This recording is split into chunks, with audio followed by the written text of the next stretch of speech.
Síguenos, facebook.com/Factores de Poder.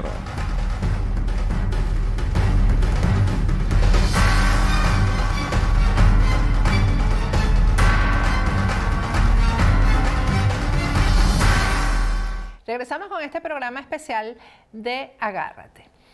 La forma más rápida, más segura de obtener un estatus migratorio aquí en Estados Unidos es a través de una certificación laboral. Raúl Sebasco es el mejor en certificaciones laborales, es un especialista, tiene 25 años de experiencia en certificaciones laborales. La certificación laboral te lleva directo a una residencia permanente, no solamente a ti, al que la solicite, sino también a todo el grupo familiar. Ahí tienen ustedes los números de teléfono en pantalla para llamar desde Venezuela, el 772-6822 es para llamar directo de Venezuela a las oficinas de Raúl Sebasco. La que sí no va a poder entrar aquí a Estados Unidos ni con certificación laboral ni nada, a esa se la van a negar, es a Luisa Ortega Díaz. Fíjense, ella, Luisa Ortega Díaz, se pasea por el mundo dando conferencias sobre derechos humanos cuando fue el instrumento fundamental del régimen para la persecución política. Vamos a recordar, por ejemplo, lo que ella declaró con respecto al caso de Leopoldo López.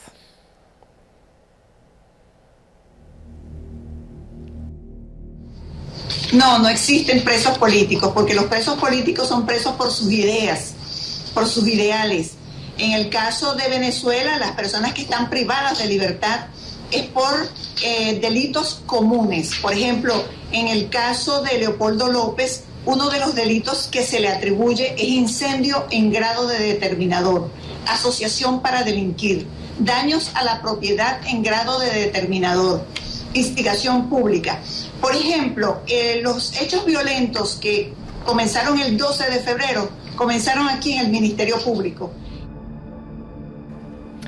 En otra oportunidad, ella misma anunció la captura, ordenó la captura de Diego Arria y de Pedro Burelli. Vamos a recordar ese momento. Pretender atentar contra la vida del presidente de la República, un magnicidio, atentar contra la vida de altos funcionarios y funcionarios no tan altos también crear en general un caos y una desestabilización en el país. Con ocasión a eso, nosotros hemos intensificado la investigación y bueno, hemos decidido adoptar un conjunto de medidas para garantizar, para ponerle un freno a todo esto, porque no podemos esperar que ocurran los hechos. Si ya sabemos y los elementos de convicción que han surgido de la investigación nos indican que pudiésemos estar ante una situación grave para el país.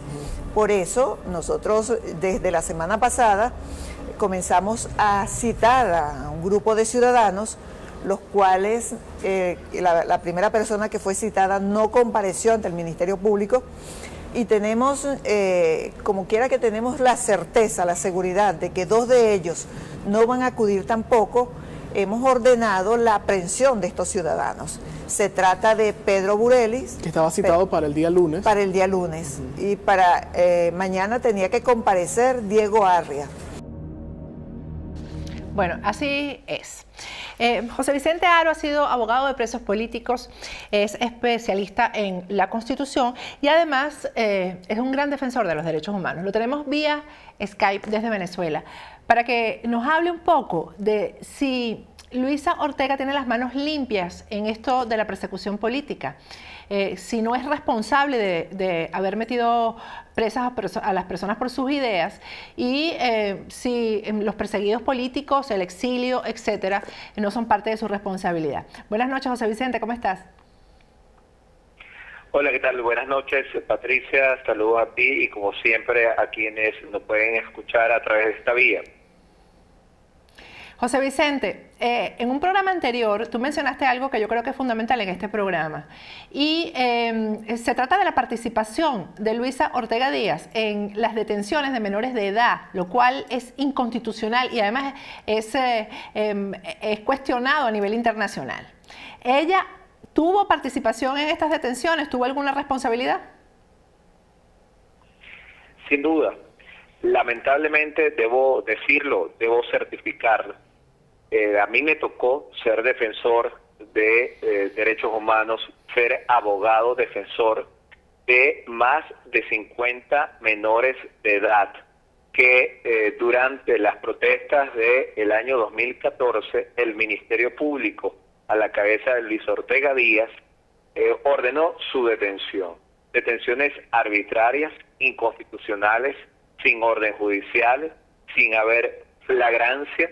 En muchos de los casos estábamos hablando de menores de edad que iban saliendo de sus liceos, de sus colegios, a una hora en que de repente había alguna manifestación, alguna protesta, e inmediatamente era detenido por funcionarios del SEBIN, de la Policía Nacional Bolivariana, del 6CPC, de la Guardia Nacional Bolivariana. Y lo increíble es que a pesar de que iban con el uniforme del colegio, con la insignia de cada liceo, con el bulto, con sus útiles escolares, ellos fueron presentados ante los tribunales por funcionarios de la Guardia Nacional, de la PNB, funcionarios del 6CPC, del SEBIN, y fueron llevados ante lo que son los tribunales penales en materia de responsabilidad del niño y adolescente. Y allí llevé casos, más de 50, repito, entre los cuales recuerdo especialmente uno, un menor de 13 años, cuyo nombre no puedo mencionar porque conforme a las leyes venezolanas, los menores de edad, los niños, niñas y adolescentes están protegidos por la LOMNA en cuanto a su identidad, incluso en esta materia de violación de derechos humanos. Pero en todo caso, lo que quiero resaltar es que los fiscales tenían la instrucción del Ministerio Público, de Luis Ortega Díaz, de los directores que en ese momento dirigían el Ministerio Público, de acusar y de privar de libertad a estos menores. Muchos de esos menores llevaron meses en la cárcel para poder tener una libertad. Hubo una lucha dura que tuvimos que dar en el caso de los que yo tuve que representar y defender, así como en el caso de los que tuvieron que representar y defender muchas organizaciones no gubernamentales que se han dedicado a trabajar exclusivamente en la defensa de presos políticos. Pero en todo caso, ahí se rompió uno de los estándares más importantes en materia de derechos humanos, que es la libertad en el caso de procesos judiciales penales a menores y adolescentes. Se me fue el audio. En el caso de menores. Estas torturas, tratos crueles, inhumanos y degradantes se daban también en los casos de los menores de edad. Eso es alarmante. Como he dicho, se rompieron los estándares internacionales en lo que es la detención y proceso a menores de edad. Hubo situaciones arbitrarias, situaciones incluso donde tuvimos que denunciar ante consejos de protección del niño, niña y adolescente lo que es el intento de violación de menores de edad por funcionarios de la PNB. Y en definitiva, los fiscales del Ministerio Público, el Ministerio Público, Luis Ortega Díaz, fue corresponsable de eso. Y lo peor es que cuando públicamente se le preguntaba de esto, y lo recuerdo en los medios de comunicación nacionales o internacionales, ella negaba que existieran menores de edad presos por razones políticas, por manifestar, por protestar, por alguna circunstancia de la que estaba viviendo Venezuela en el año 2014. Y eso en definitiva me lleva a asegurar, a certificar, a decir que lamentablemente aquí, especialmente en el año 2014, durante la gestión de Luis Ortega Díaz, el Ministerio Público fue un instrumento para perseguir, para detener, privar de libertad, incluso para conectar la tortura, tratos crueles, inhumanos y degradantes en el caso de menores de edad. Bueno, tú eres un abogado bien responsable y eso queda certificado precisamente en tu actuación en esos casos, ¿no? Como defensor. ¿Qué otros casos, en relación a esto en particular, que es lo de los menores de edad, esto podría ser tema de un juicio internacional en contra de ella, por ejemplo? Sin duda, y debo decirlo, señalarlo así, porque ya cuando nosotros veíamos la situación de los menores de edad, especialmente veíamos una detención, 2 detenciones, 3 detenciones, cuando empezamos a ver que en el 2014 la práctica se volvió sistemática, y esa práctica sistemática de detención hacia las personas no solamente abarcaba a personas mayores de edad en Venezuela, mayores de 18 años, sino que abarcaba menores de edad. Y esas detenciones sistemáticas se daba incluso en el caso de estudiantes, de personas que iban uniformados de colegio, de liceo. Ya esa práctica sistemática quebranta un principio que es ya considerado pues un crimen de lesa humanidad, y es cuando se producen detenciones arbitrarias, inconstitucionales, que violan los estándares internacionales que está establecido como crimen de lesa humanidad en el artículo 7 del Estatuto de Roma de creación de la Corte Penal Internacional. En el caso que pude llevar y denunciar de menores de edad que fueron objetos de tortura, tratos crueles, inhumanos y degradantes, también se está en un supuesto del artículo 7 del Estatuto de Roma de la Corte Penal Internacional, que las torturas son consideradas crímenes de lesa humanidad, los tratos crueles, inhumanos y degradantes que vivieron muchos menores de edad en sitios de reclusión no aptos para ellos, no apropiados y que no debían estar, como por ejemplo la zona 2 de la PNB en Catia, que es bastante conocida aquí en Venezuela por ser un pequeño infierno de detención de personas. También eso se da por la persecución sistemática que hubo hacia los jóvenes y adolescentes cuando se encontraban o transitaban, caminaban alrededor de zonas que eran consideradas como zonas de protesta.